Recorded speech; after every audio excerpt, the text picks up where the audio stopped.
Allow me to just preface this video by saying I'm a huge Honkai Impact 3rd fan, and I was heavily concerned about the way and approach that they were taking to this game. I'm walking away from this so impressed and so excited, and I'm actually happy they took the approach that they did.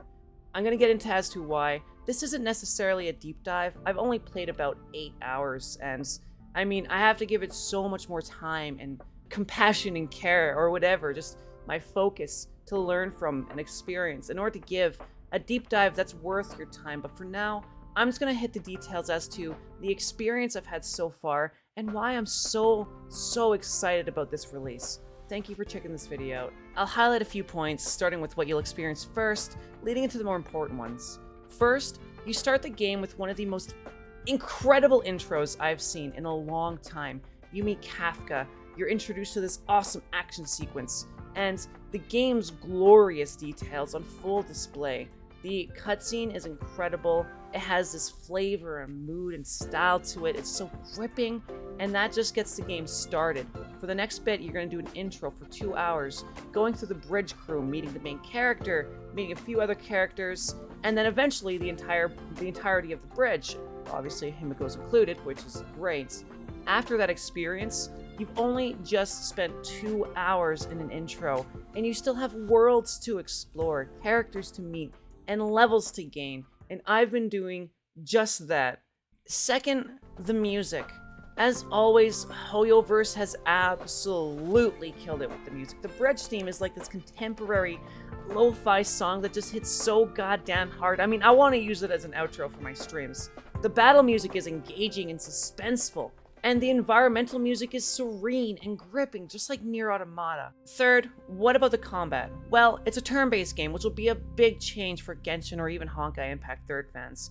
Yes, it's a mobile game, and yes, there's limitations to your abilities. I came in here very disappointed at first because I played Final Fantasy X with hundreds of different abilities that you can use to synergize and strategize and all that, but Honkai managed to use the mobile turn-based system and make it feel genuinely good, even to someone like me that was very hesitant about even liking it to begin with.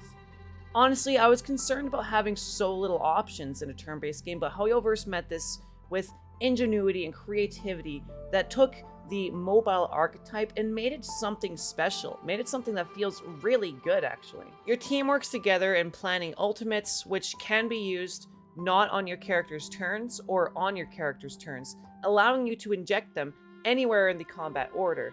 Next, you have the stamina pool.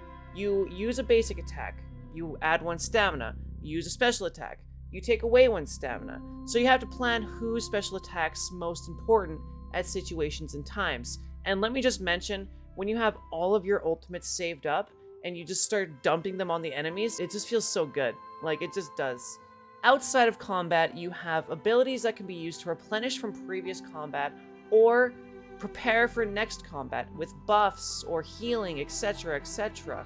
And finally, you have an initiative system in which you want to hit the enemy first before they hit you to get the first attack in battle and extra bonuses if you use type counter. Fourth, the exploration. Honkai Star Rail isn't technically an open world exploration game. It uses a zone system that many games of its kind have prior, where each area is loaded into individually.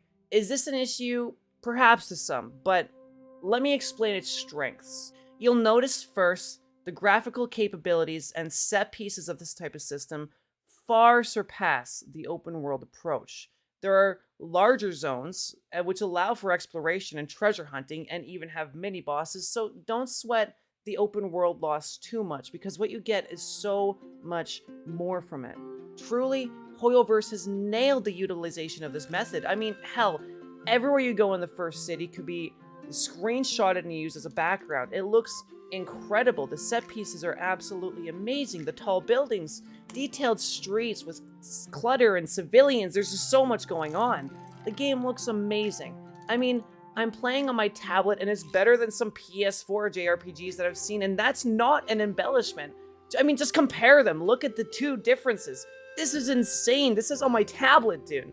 The textures, lighting, reflection, character details, everything is so crisp, and the mobile client supports 60 frames per second as well. Again, this is just a huge thanks to the zoning style of environments. I know I've mentioned cities a lot, don't let that discredit the other areas, but seriously, just look at this. I mean, both the under and over city just take my breath away, man. They are so good looking. The characters you get are all extremely well detailed, with crisp textures and gorgeous designs to top this all off. Yes, the waifus are gorgeous. Fifth, the storytelling. Let me just put a concern you may have to rest immediately. It's way better than Genshin, and March 7th is definitely no Paimon. The storytelling feels natural, well written, and immersive. The stand-in protagonist hardly takes center stage, as March 7th seems to be more of a leading role, which to me is fine. It's actually ideal.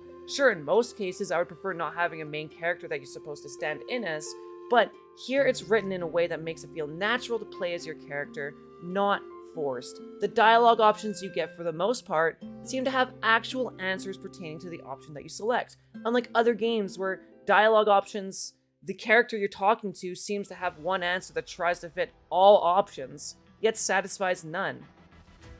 Sixth, the humor. The game is hilarious. I far from expected to have an actual laugh in this game, and I did not expect to actually list this as a note, but it is so good. The game uses fourth wall breaking humor that manages to not break the illusion, and they use it in the most clever way possible.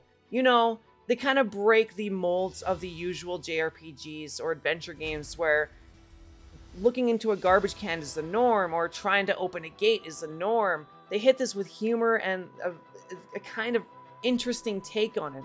As an example, I found a treasure chest at one point, and sorry, not a treasure chest, it turned into a treasure chest kind of, but it was a garbage can. At first the game said, it's just a normal garbage can, surely there's nothing important about it, and I kept clicking it because it kept giving me different prompts until eventually it was like, this is actually a super cool garbage can. You see sparkles fly from the top and a golden light emanate from within the cap. You open it to find garbage everywhere, but you know deep down at the bottom of this trash can there's something great. So you dig and you dig and you dig and you find a piece of scrap metal. Congratulations, you found the amazing treasure.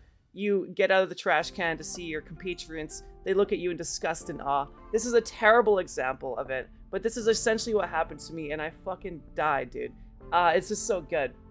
Seventh, the passion, and it's Honkai. I'll note those in this one because I want to stop it at 7 for obvious reasons. Honkai 3rd is known and loved by the community for so much reasons. I could go on about the game forever, but I won't, because this is Honkai Star Rail's moment. What I will say is you can feel the overwhelming passion that was given to Honkai Impact 3rd, but on a whole new stage and scale. The characters we love, the stories we will experience surely will be remembered for many years to come. I am so excited about this game. I truly hope you give it a chance. Just download it. It's a AAA experience on your fucking phone, for goddamn sake. I can't believe they managed to cram so much of this into one little package for the phone, dude. It's insane. And I can only imagine what it's going to look like on the PC client. But when it comes out, download it. Give it a try. It's absolutely fucking amazing. And if you're worried about the turn-based combat system, I was too. But let me just tell you that it actually feels incredible. And if you played Final Fantasy X or 8 or 9 or any of the other ones that were classics back in the day, and you like that style of gameplay, don't let the turn-based system of this one turn you off. This is so good, and Hoyoverse absolutely met the mobile gaming archetype, like I said earlier, but they made it something special. I hope you'll play the game. Thank you for watching, and all the best to you. Bye.